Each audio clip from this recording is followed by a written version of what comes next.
people, welcome back to the Baby Father podcast for our brand new episode. Before we start today's show, make sure you like, subscribe and share and press the notification button. So anytime an episode comes up, you're going to be the first to know. All right. So let me introduce myself. I go by the name of DJ Ridler. I'm one of your co-hosts from the Baby Fathers podcast. And on today's show, I have a brand new guest and he goes by the name of Arron.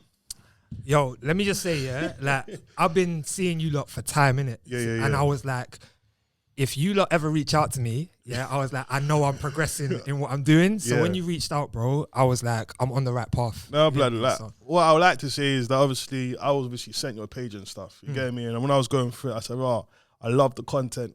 I love the work what you're putting out." You get me? So it was just an easy reach. You get me? And I appreciate that, man. I just said, I'm happy for you to even come down. You get me? And I just said that this platform is designed for fathers who want to obviously voice their opinion or got anything to say. Yeah. This is the platform, you understand? So just like, thanks for coming, man. Nah, bless that, man. Yeah? Yeah. All right, my bro. So listen, I want to get into it.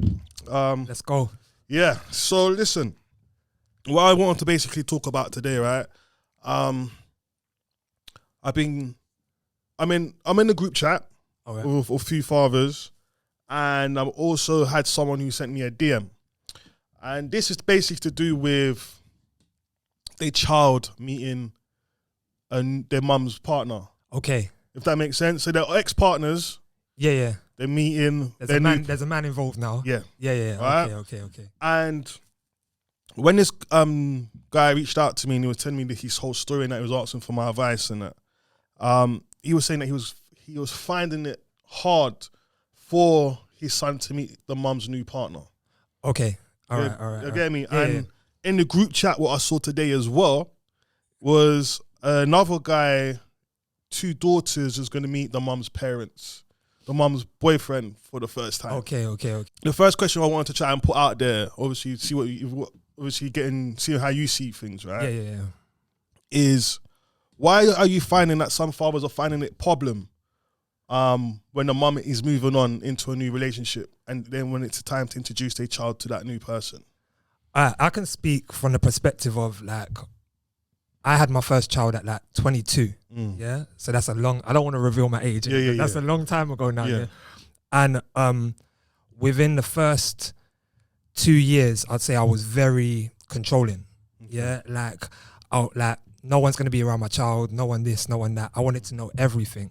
But I feel that's because I was quite insecure as who I was. Yeah. Do you understand? So from the men I talk to, what I feel like they worry about sometimes is when another man comes into the picture is that it's going to affect their role as the dad. And I've always said, as long as you're doing your role right, no man can ever replace you. Do you know what I mean? But what often happens is the woman starts seeing another man and it makes the dad feel away, and men can then start to potentially change the way they're behaving as a dad. Do you understand?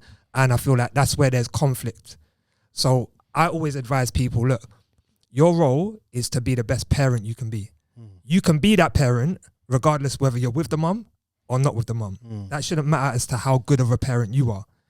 Don't worry about this man, because as long as you're being the best dad you can be, no one can take your place. Yeah. So that's the message I always try and get across. So when you said something about you was controlling, what kind of sense of what things was you doing when you talk about being controlling? So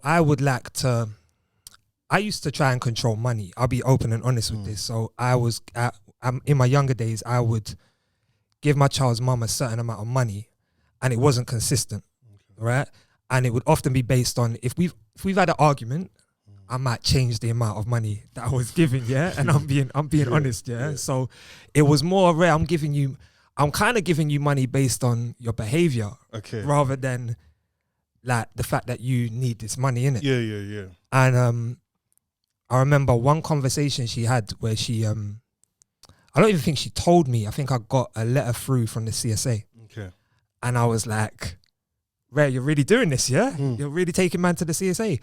And I goes, you might get less money, innit? Yeah. And she said to me, I would rather get less money, but get it consistently than have you dictate how much I get based on how we are together. And that stuck with me, bro. And I was like, you know what? I can't fault you for that, innit? Like, you'd rather take less, but know it's coming every month than have a man give you 3 bills and then 1 bill. Because you can't plan your life with that. Yeah.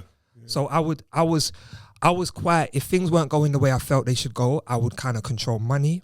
I wanted to know who she was seeing. Things that now as a grown man, I can reflect back on and say, I have no right to know. Of course. Do you know what I mean? Like, unless my son's involved, I don't really need to know who she's chatting to. But at that time, I felt like, I need to know all of these things. And there was even, I feel like my situation, the reason why I struggled is there was a man around my child in the early stages. And because me and his mum didn't have a great relationship, I wasn't informed of this man. Okay. So I've told people about this before. My son was about, I'll probably say like 7 or 8. And months or years? Years. Okay. Yeah. This is when I first heard of this guy. A man. Yeah. And I pick up my son and we're in the car, and my son was like, "Oh, mummy's friend Dwayne." Mummy, that's my name. I was like, you know what? But it's not man. It's not man. It's not man. He was like, "Oh, mummy's friend Dwayne came over." Like, I was like, "Red Dwayne, yeah." I was like, "All right." Like, didn't pay too much attention, but then the name was quite regular. Like, it became like I'm hearing the name quite often. So I noticed that I started to ask questions. I'll be like, "Right, what's he look like?"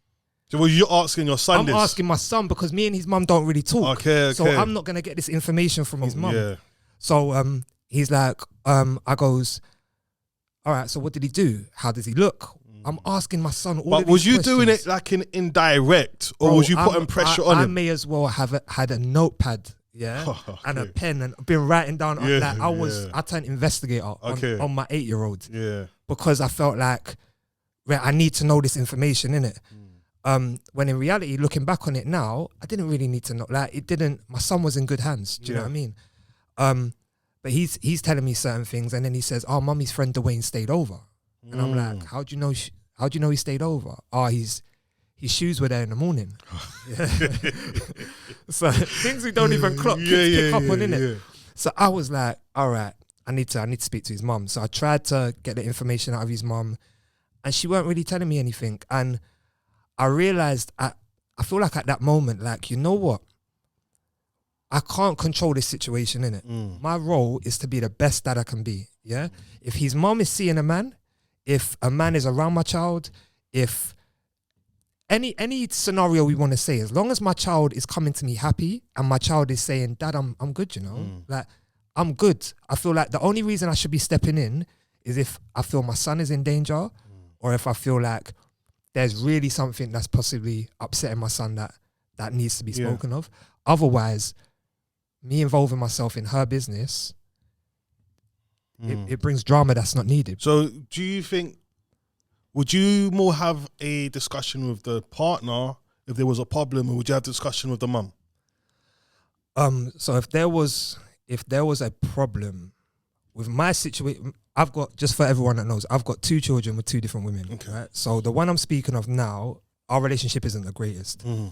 My other child's mum, my youngest child's mum, she met someone. I got to meet this guy. Okay. Yeah, I got to meet this guy after he'd met my son. Okay. Yeah. But I was aware of this man's involvement, and I got to meet him, and a great guy. Yeah. Great guy. That's now my son's stepdad. Okay, wicked. Yeah. Wicked. So that was blessed. And but there's 2 dynamics there. I got one mum, we don't really talk. Another mum, we get along really well, and my son's got a stepdad from it. If I've got an issue, I always would go to the mum. Okay. Because to me, you're the connection, you're the middle person, innit? Between that, this man is not involved without you being there. So it's the mum that I'm going to I'm not going to just kick off and go straight to the man. Unless something physical's happened, which I hope it would never happen, and it's obvious what's happened, I'm going to go straight to the man. But otherwise, everything can be done through discussion with the mum. Yeah. That's what I believe. So when you're saying that you've got one mother who you barely kind of vibe with. We pretty much communicate by text. But is that to how it broke up, why she's behaving like that? Or is it just more the fact that she's just a difficult person? To me, I'll never say she's a difficult person, yeah? I would genuinely say we clashed a lot in the early years, right? And my behavior, like, because of my need to know, yeah, like I may call her up and be asking questions. And I just remember her no longer wanting to speak to me on the phone. It was like she just wasn't communicating. She wasn't answering my phone calls. And she never said to me, you know what, I'm only going to communicate with you by text. But I was able to put that together, yeah? So I'd call, she wouldn't pick up. I'd message, she wouldn't really respond unless it was about my son. Yeah. And then I pieced the pieces together and I was like, you know what? This is just texting now. Yeah. And since then, that's pretty much been how it is. But we're actually, time has allowed us to be a lot more respectful and calm. But we just communicate by text. But that works for us. Do you know what I mean? Like, my son's 14 now. It works for us.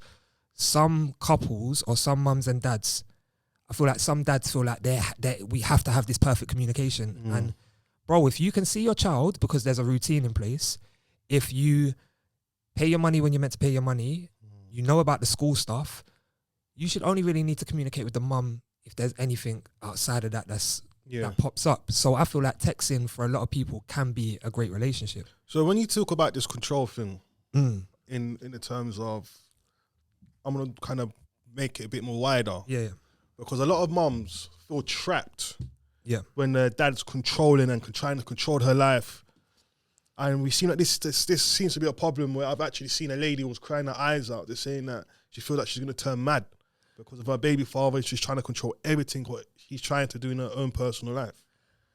You feel like, you see with that control there, yeah? Like, when a lot of women say that, the first thing I ask is are we talking control with money or are we talking control as in, because what a lot of men do, like I said, is, you know what, you're not behaving a certain way, so I'm not paying you. So I know a lot of men that do that, yeah, where a woman will say, he's not going to give me any money and I can't survive without that money, so on and so forth.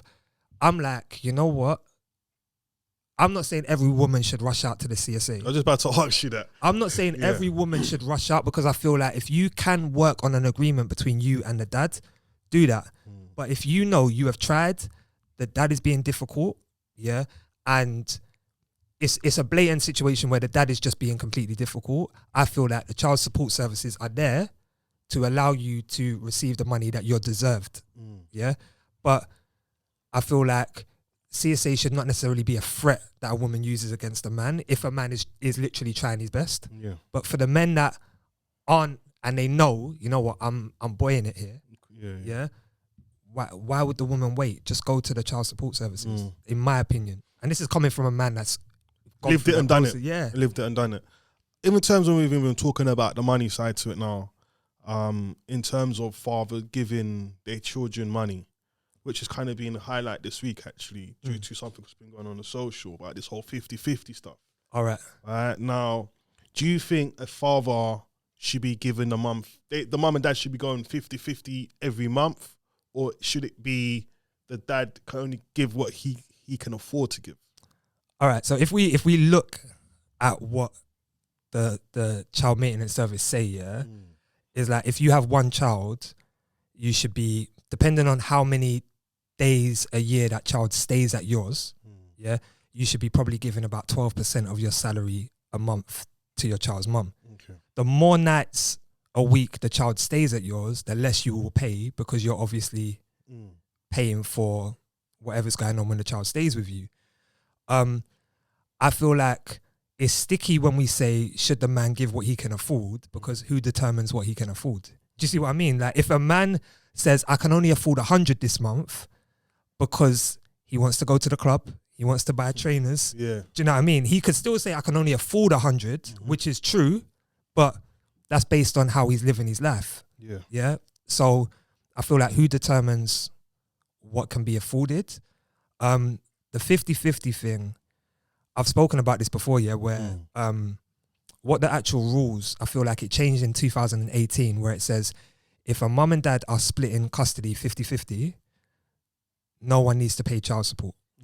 Because it's 50-50. The overnight stays are 50-50. And a lot of people jump in and say, but how can you split a week 50-50? Because there's 7 days in a week. So one's got 3, one's got 4. But I say to people, look outside of the week. How a lot of people do it, 1 week you're going to have the child, the next week I'll have the child. Now it's 50-50. And if that is the case, why should anyone be paying the other parent? You're both equal. Do you know what I mean? So, everyone's situation is patterned differently, but I just feel that a man should not say, this is what I can afford to give, because I feel that can be, that's based on your lifestyle. It's not necessarily a true reflection. Yeah. But I'm not saying all men, I'm just saying a lot of men will do that. But then, into terms of, obviously, what you're kind of saying is, there is some fathers out there who maybe don't make so much money. Yeah. Right? And for example, he might have been able to pay £50 a month. Yeah. Right? But then the mum is now using that as a blackmail, that because you're only giving me so little, you can't see your child. Yeah, and I never agree with that, because that becomes like the child is a product. Do you know what I mean? And this product is worth £100. Yeah. And unless you can give me £100, you can't afford this product. Whereas, like, my issue is, and I feel like a lot of men worry and stress that if they cannot provide a certain amount financially, their value as a dad is reduced. Yeah. Because men are meant to, or men are looked at in society as being leaders and being providers, right? But we then put the stigma on ourselves that in order to provide, we must support financially, to a certain amount. You can provide love, protection, do you know what I mean? Like, comfort. You can provide so many things to a woman and a child that doesn't involve money. So if you've got one man that's paying £50 a month, but he's providing love, support and everything, and you've got another man that's paying 2 bills and then disappearing. Why does money really come into it? Do you see what I mean? And this is one of the kind of things what I so strongly focus on. It's about the active fathers. So if we take money away from this whole thing what's actually going on, it's more about the dad seeing a child, the dad spending time with the child, the dad going to the activities with the child, going to the school plays. These are the things what the child is going to remember. The minute now we start using money, that now becomes like the evil part to it. Now we do understand that children need to eat, they need to drink and whatever. We understand that part, but I don't understand why we seem to be having this thing about, if you don't give me a certain amount, you can't see your child, and it has to then be this. To me, I disagree with that. Yeah. I disagree with, if a man is genuinely like, I feel like in an ideal world, the mom and the dad get along and they understand. The dad can turn to the mom and say, you know what, my hours have been cut down this week. I'm not making a lot of money. I can only afford to give you £50. And when I say afford, I'm not buying trainers, I'm not doing this. I can genuinely, just for the food, I'm prioritizing my child first, but all I've got is £50 and it's going to be a tight month for me. That £50 is, when we look at the value, if a man's got 2 bills and he's giving a woman £50, that's 25% of what he's got. Yeah. If a man's got 5 grand and he gives a woman £100 or 200, that's a small percent of what he's got. Do you see what I mean? So it's relative. But I don't agree that a woman should withhold a child based on money. So my dad was never really around, right? My dad was quite inconsistent. And was that financially or just coming to see you? Bro, so I grew up with just my mum, basically. I lived on an estate with just my mum. And on another part of the estate was my dad and his other family. Wow. Yeah? Just across, so just literally another state across. So what it basically was is, my dad had a child with a woman, and then say a year later, I was born, but he stepped out of the relationship in order for, do you know what I mean? You can say I was a mistake, Yeah. And because I was a mistake, he's gone back to the family and let's pretend that kid don't exist, do you know what I mean? But I'm on the same estate as you. So from like the age of 1 to 9, my dad's over there with his family, me and my mum solo. My dad might pop through a handful of times over those years. And then me and my mum moved estate when I was 9. And I remember my dad come to see me, and it was a random. He came to see me when I was about 9 at the new place, and took me KFC and was like, you know what, I'm going to be around more. I'm really going to show up. And I've got a 2-piece meal, and my dad's saying he's going to be around more. Do you know what I mean? This is blessed. I didn't see him again till I was 16. Wow. And that was a random phone call I got from, he got my number through a family member. So I'm coming out of youth club one day, answer the phone, yes, your dad. Yeah, so I'm like, rare. At that age now, I remember, it was about probably about 15. I remember my dad would be like, yeah, I'm going to come see you. My mum would never let him in the house, but she was always honest with me, yeah, as to how he's been. And that's the one thing I respect about my mum. She never lied, or she never said, you know what, like, I'm a fan of your dad. No, I don't respect your dad because of how he's acted, but I'll never stop you from seeing him. He just can't come in this house. So my dad would pull up, or my dad would say at 6 o'clock, yeah, I'm 10 minutes away. 10 o'clock, yeah, oh yeah, I'm still coming. 10:30, oh, I'm outside, but I can't stay long. So and this would be a regular. So I'd go outside, sit in the car. My dad would say to me, yeah, I've got to go, but here's £10. Yeah, here's £10 or here's £20, and I'll come and see you soon. So I associated seeing my dad with getting money. Like you said before, he never provided security. He never provided comfort. He never made me feel special. I've got no memories with my dad. Yeah. But the only memories I have are £10, £20. So you couldn't give me your time, so you replaced it with money. To the point where, bro, I tried this last year. It was my son's birthday. I wanted to give him like £20 on top of the gifts. Yeah. I couldn't do it.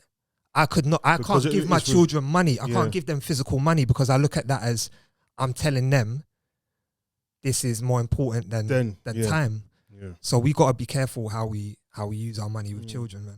Even going back to when you were saying that you didn't really see your dad from when it was born to 16, knowing that your dad was living across a block away. Yeah. Did you ever used to go around and knock his door to go and check for him? Or so I don't remember this vividly. I have moments of this. So I would play on the estate with my older sister. Yeah. I always knew who my older sister was, and I think she knew who I was. But my middle sister, didn't know. Okay. Like, oh, that's my brother. Yeah.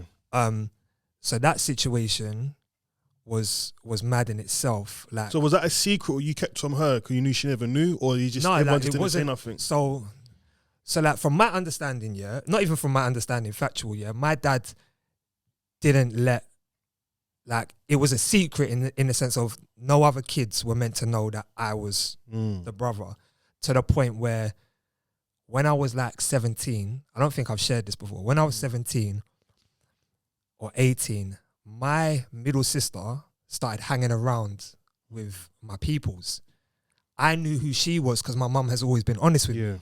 She didn't know who I was, but we're cool. Yeah. So I'm like, this is my sister. I know it's my sister, but she don't know I'm her brother, innit? So I was like, okay, it's calm for now. Then I had to start thinking, imagine if somehow she started feeling, man. Of course. Yeah? Of course. So I was like, although she's younger than me, I was like, no, I'm going to need to say something. Yeah. So I remember we went to, as a group, we went to the fun fair. And I had a moment where I'm sitting with her.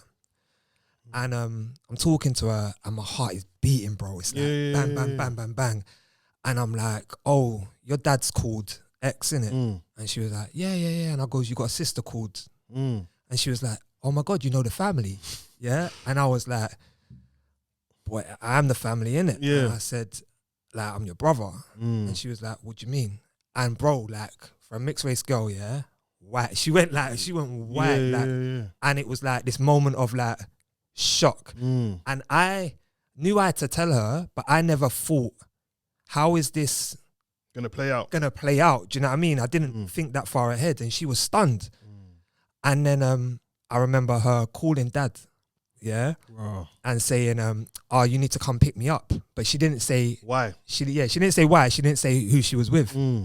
So we're together now on the road, and my dad pulls up, sees us both together, I knew. His face was like, black man went white, and I was like, at that point, I was like, is dad gonna leave me on road, take her and go? But he told us both to get in the car. Okay. She's going off on him. Why didn't no one tell me? What's happened? Blah. all he was saying, you need to talk to your mum. You need to talk to. So was it the mum who stopped him? I don't know. I'm not privy to those conversations, innit? Okay. But all I know is, as a man, regardless, he had a responsibility. So even if his partner said, don't do this, you're these kids' dads, yeah? You need to, like, if I was one of his boys, I'd be like, I don't care what she's saying. You need to go see your son. Yeah. You need to bring these kids together. Yes. But he decided not to do that. So, and if he blames her, that's more of a fool on him. Did he get upset with you when you told it to her? No, because he can't. Okay. Do you know what I mean? Like, how can he was just very much blaming the mum as to why no one knew and whatever. And I just looked at him different that day. Like, you know what? So you growing up without, like, with all this going on, like, did it affect your behavior in any way, like, growing up, like, bro, so rebelling or anything? So, like, there's more to the story, innit? When I was in year 7, and I'm a man that's I'm going through therapy at the moment, yeah? I'll openly talk about it. So, and because of that, I can now connect dots that I never connected before. So that's one thing, yeah? Every man, I feel, regardless if you feel like you're cool, you should go to therapy, even if it's for a little 10 sessions, just to openly talk about things, do you know what I mean? In year 7, I remember I didn't go to school for probably like 2/3 of year 7. Wow. I just didn't go. I didn't like school, didn't want to be at school. I just wanted to be at home. But how was your self-esteem? I wasn't confident in year 6. In year 6, I'm in primary school. I'm with my friends, yeah? All of my close friends got sent to one secondary school that I didn't get into. So I'm going to another secondary school because I lived in a different area. Yeah. I'm starting this new secondary school without my friends. People. Yeah. So it's like, as a man that's grown up without a dad anyway, or male figures, my boys are your family. Are my family, innit? And they're all together going to a one school. So I'm like, all right. So I go to this school, didn't like it, and just pretty much refused. I remember battling with my mum. She couldn't get me to go to school. And then she had a partner. So this partner comes to, it was quite quick, to be honest. And this is why I'm very much like, be mindful of if you're a woman, if you're a mum, I don't feel it's about the time period when you introduce someone to your kid, yeah? So I don't think someone should say, 3 months is too soon to introduce someone to your kid, but a year is fine. I think it's very much about what that man's shown you and your standard. Of course. Yeah? The standard should be met rather than the time frame, yeah? I feel that my mum with this guy, I don't feel like she knew him well enough. To bring him to come in the house. To bring him in the house, yeah. I don't remember having a relationship with him before he moved in. I just remember this man's now living in the house. Yeah, just any dude. Yeah. And he turned out to be like abusive. Okay. So there was one incident. I remember waking up. I don't know what a man. I don't know how a dad is. I don't know what a man's role is because I've never seen it. So I've got a dad that's non-existent. So I'm like, is that how dads are? I've got a man that's now a boyfriend figure for my mum who's abusive. So I'm like, okay, is this how a man behaves? Bro, I woke up one day and I'm hearing things kicking off in the hallway. I go there. This man's got my mum in it. So like, I'm 13 at the time. I rush to try and protect my mum. He basically flings me. And then my mum, to protect me, just told me, go school. Go school, innit? So I've gone to school that day, and imagine going to school. The last thing you saw is that the whole day at school, my mind's messed up. And then I remember my mum picking me up from school with him. And this is one thing that I can reflect on now and see how certain men act. This man, anytime he would be abusive, yeah, he would stay very close to my mum, yeah? So I remember I got called downstairs one day, and he's talking to me with my mum, but he's very close to her. And I'm like, I feel like abusers do that because they want to control it. They want to show, look, I'm here, don't say anything stupid. But now as a man, I can reflect on that and see the behavior. But I just say that to say, you could know someone for a year and he could turn out to be crazy, yeah? But I just feel you should have a standard where that man has shown you and passed certain levels before he meets your kids, let alone comes into the house. And that's one thing that I'm very much an advocate of. And then how was it, years later when you got older, about this boyfriend, like, you seen him being abusing your mum. The amount of hate did you have inside? I had anger, I had frustration. For years, I looked at it like, let me see him now, innit? Like, because you're older now, innit? I'm older. And I remember thinking at the time, he was built, but I remember thinking he was only built because I was so young, small, yeah? And I was like, let me see him. And I remember seeing him, but I think I was with my mum or with him, I don't know. But I'm not gonna lie, I'm coming up an escalator, he's coming down, I see him, and I froze.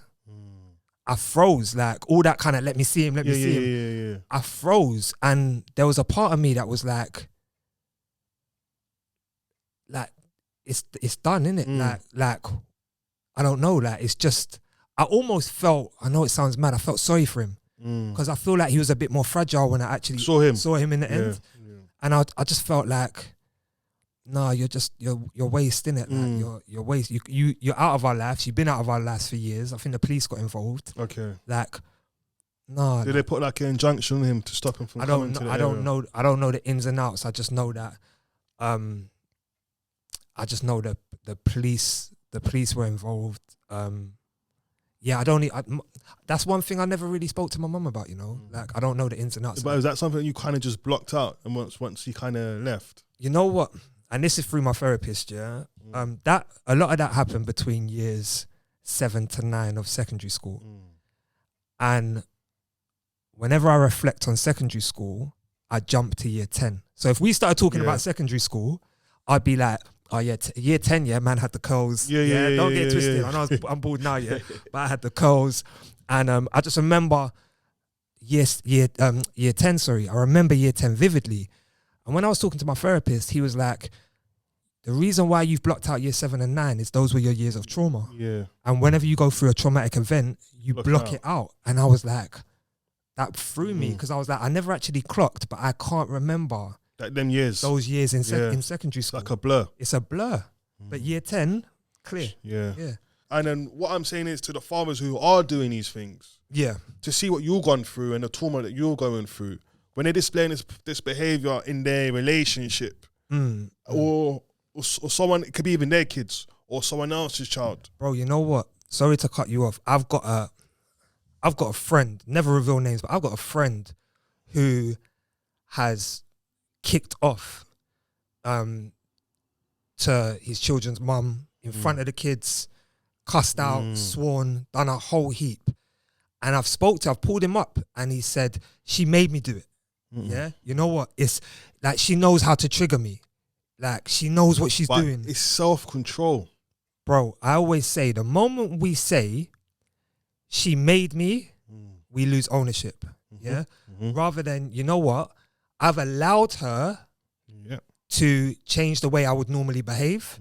That means the control's in me. Do you know what I mean? But if you as a man know, like we've got to remember, like we're the stronger beings, right? Yes. So even if the woman is ranting, cussing you off in front of your face, I've said, I don't feel like there's much that could be done for me to ever like really slap a woman or anything. But I've always said, if a woman spat in my face, that instance, that to me is the utmost disrespect, But I still feel like I would just turn away and just say, you know what? Like, nah. But all it takes with certain men is, you know what? She called me a dickhead. I'm not having it. No one's talking to me like that. And it's like, why do you now need to show how much stronger you are? Just by name calling. Just by that name calling. Do you know what I mean? Like, what is it that you are actually going through that's made that the trigger for you? Yeah. And certain men don't do the self-work. I think, like, even reflecting on myself, I'll never argue with the mum. And my kids can never turn around and say to you, they see me argue with their mum. Because that kind of behavior, I don't allow anyone to draw me out. Yeah. And you can't choose. Like, for example, I have been in situations before with the child's mum where she might just had a rough day, whatever, or she feels she could do the whole name calling and that, and trying to pick my battles for me. Yeah. And one thing I've never allowed to do, as much as pissed off I am inside, for her for trying to draw me. Yeah. Right. I always look at it as much as I'm peed off. By walking away from the situation, it's gonna get her even more mad because she is looking for a reaction from man. Bro, I've said, the one thing I feel we as individuals have is the power of silence. Yeah, is the power of silence. Yeah, and I can speak from first-hand experience where I've sent a text to my child's mum, and she's ignored it. So that has worked me up, to the point where I've sent another text and she's ignored that. Still this area. Before you see in a text conversation, there's normally like the white box and then a blue box. Where you're having the sender, the responder, whatever. Bro, there must have been 10 white boxes. Where it's just me having a conversation with myself. Like, oh, so you're not gonna reply. All right, then is that how you're acting? And you so this is one. what we're doing, This is what we're doing now. So like, I was like, Red, when you can see 10 messages from yourself, you have to look at your life a bit differently and think, you know what, nah, I need to. And she hasn't done anything. She just stayed out of it. She could have actually just gone sleep. And it's like, that is the best thing to do sometimes is just, you know what, be consistent with your silence. Like, because eventually someone will, I say this all the time, like, I feel like some women, they say, we have the conversation where they say, you know what, my child's dad does this, or the men will say my child's mum does that. And I just say, be consistent with your behavior. If you're not accepting something, don't ever accept it. Of course. Like one person was saying, oh, my child's dad called me at 2:00 in the morning. And I was like, and she goes, I don't think it's acceptable. He tries it all the time. And I said, okay, but have you ever answered? And she said, yeah. You know what? So I said, if you answer that phone call once, even if he calls another 3 times down the line, he's always going to remember there was one time you answered. So if you don't accept, if there's certain behaviors you're not going to accept, don't ever accept it because the man knows she's not having that. But this is when it comes back down to boundaries. Right? If you set boundaries, and these are the boundaries that you're now working in. Right? So him to feel like he can phone at that time, as you said, if you don't ever pick up, he will get the message.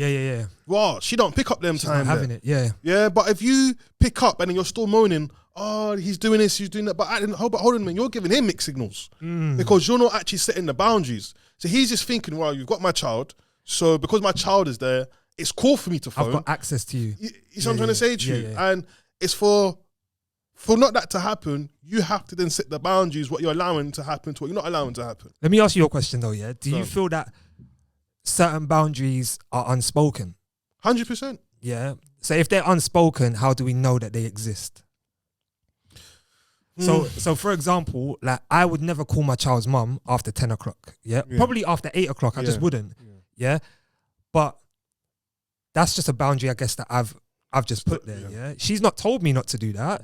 But I feel if I called a few times at 11:00, she'd probably say, you need to stop doing this. But I've not had to have that message in order for me to know that. Well, to be fair, right, growing up, before we had mobile phones, it had house phones. So at home, my mum said no one's allowed to ring the house after 9:00. You see what I'm trying to say to you? So anyone used to phone your house phone after 9:00, well, mums used to be chatting to them, telling them, you ain't got no respect for people's house. So me growing, so that's kind of installed inside me.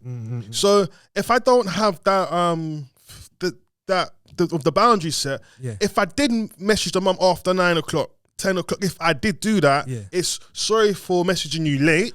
So I would have put that in the message before I even send the rest. And that's dependent on how urgent that message is to send to her.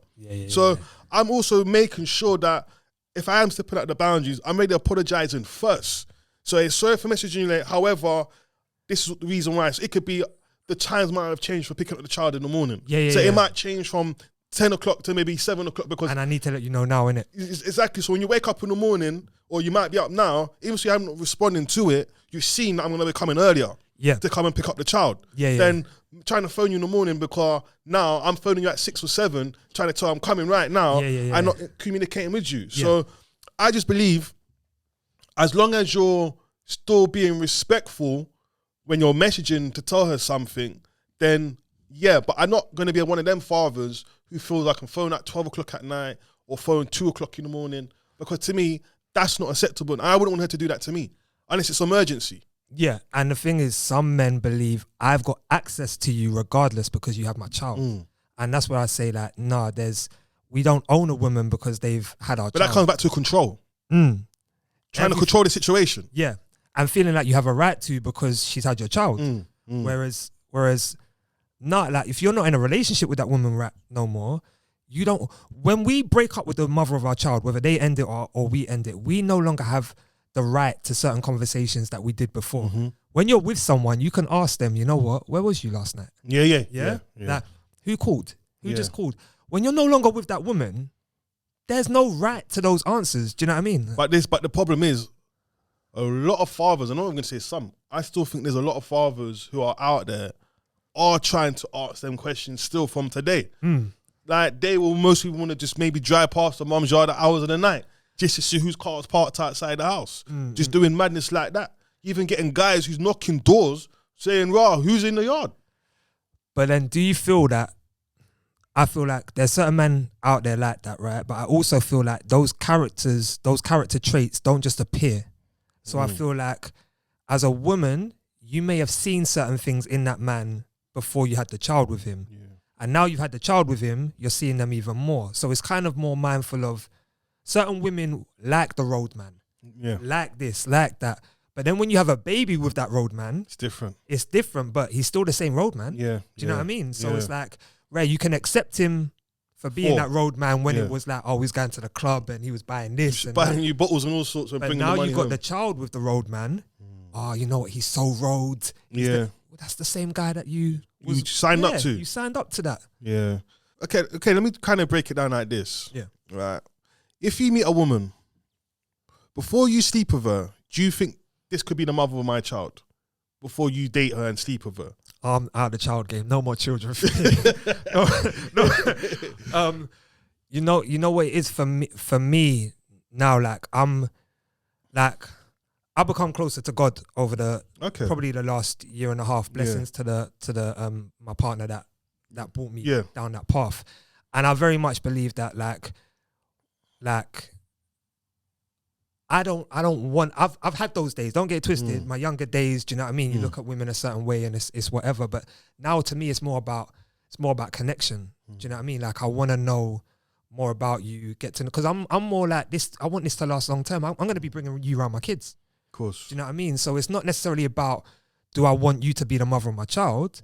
Do I want you around my children? Do you know what I mean? Like, what kind of representation are you going to show my children? So when you look, so when you meet a woman, what kind of things are you looking for in a woman in itself? Morals. Okay. I need you to have morals, respect for.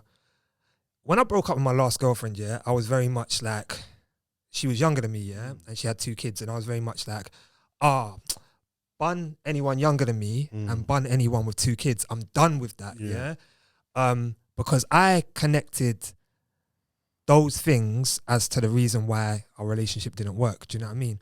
But then I met an amazing woman who was younger than me and had 2 kids. Okay, so something you said. So everything I said, like, you know what, I'm not going for, came back. Because I then realized it wasn't that she was younger than me and that she had 2 kids. It's that woman just wasn't right for me. Do you see what I mean? Yeah. So this woman's come along and I'm like, Rare, I love how you move. I love your morals. I love, like, you're Christian.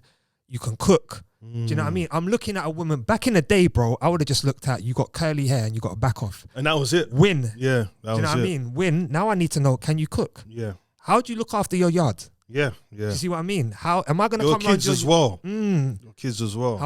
How's your finances? Yeah. Do you see what I mean? Like, do you think that finances plays a big part in a relationship? If she has money or not?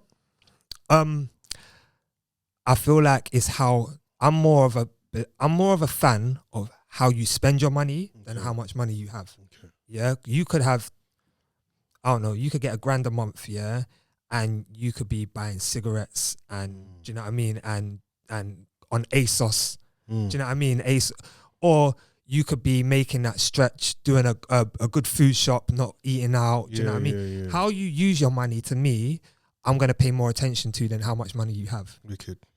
So that's in terms of kind of reflecting what you've kind of said today, I want to go down to this whole mentoring thing when you're talking about guys should get therapy. Like, how has therapy helped you, and like what kind of things you do when you go to therapy, and how do you go about getting therapy?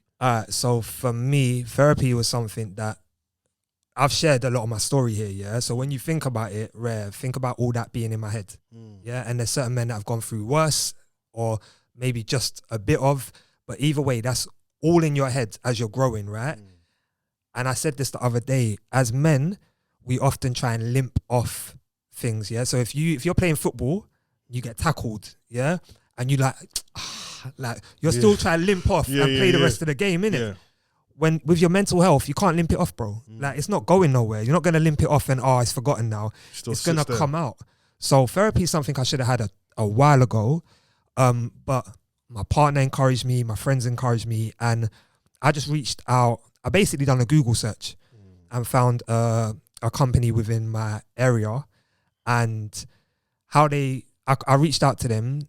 I pay privately, but what they do is based on your salary, they determine how much you will pay per session. So if you haven't got a lot of money, you may be able to get a session for £10. Okay. And I still was able to kind of like negotiate what I pay. I have my session once a week. It's with I had an assessment with a guy, got asked bare questions.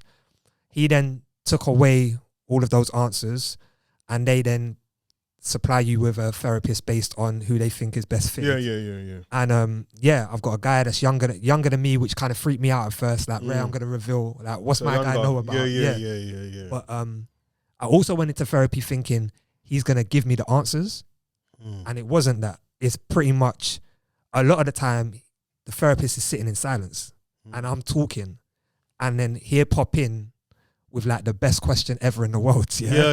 And it's like rare. I've got to now think about that.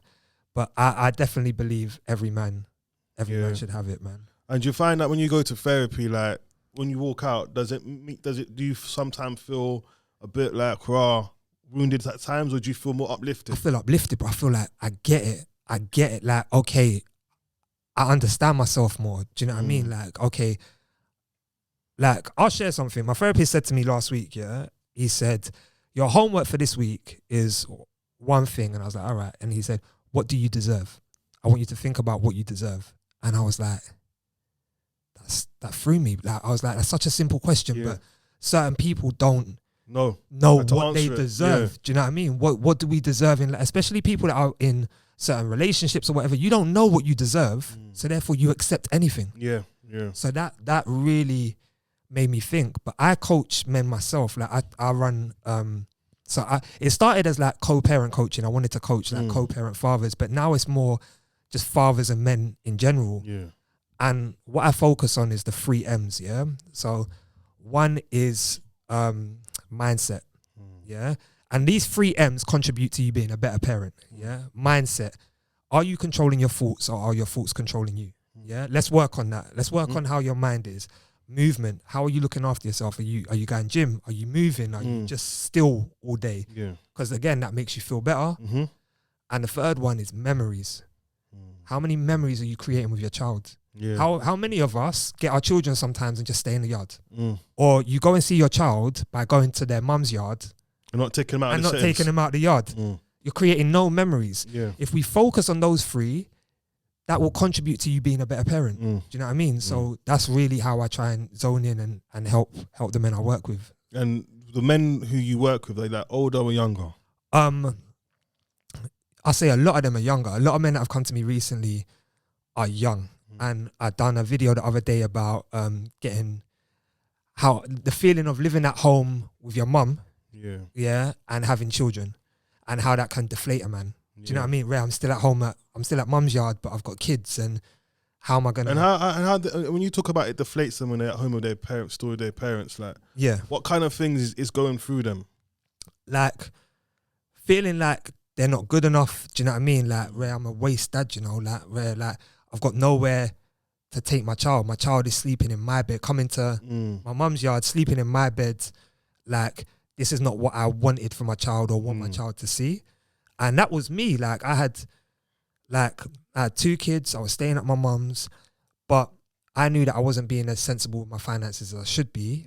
And it wasn't sometimes that we're not earning enough. It's like I said before, how are we spending what we're earning? Yeah. And once I kind of got control of my finances and really paid attention to what was coming in and going out, I was able to save and get myself a mortgage. I always say, while you're at home at your mum's, save. 100. Yeah, because if you're at home with your mum's for 5 years, and in 5 years' time I'm talking to you and you ain't got no mortgage deposit and you're not paying rent, like you've wasted that perfect opportunity, bro. But what they're not doing is not saving. So what are you doing then? You're living for free, you might as well say. Right, you're not paying nothing in your mum's house. Getting the food. Your mum's feeding you, she's doing everything for you, and you're telling me you're not even setting yourself up.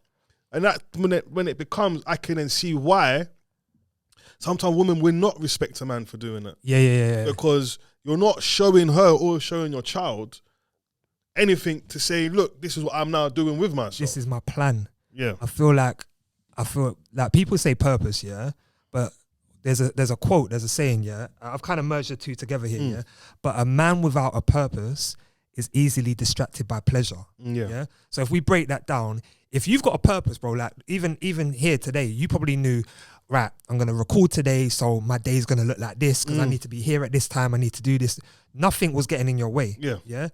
When a man don't have purpose, like I'm not saving for a mortgage, I'm not doing this. They see a tracksuit, which is pleasure, be distracted, go and buy it. Or a car. Be distracted, go and buy it, because they've not got their eyes on the goal. Yeah, and it comes down to vision. Having a vision, knowing what my vision is, what's my plan, what do I need to do to get to that stage. So I'm trying to say to you, where you might get a man who just maybe want to be in the clubs, busting champagne bottles, whatever. Now you're spending how many bills in this one club? But then you're going telling your BMs, I ain't got no money.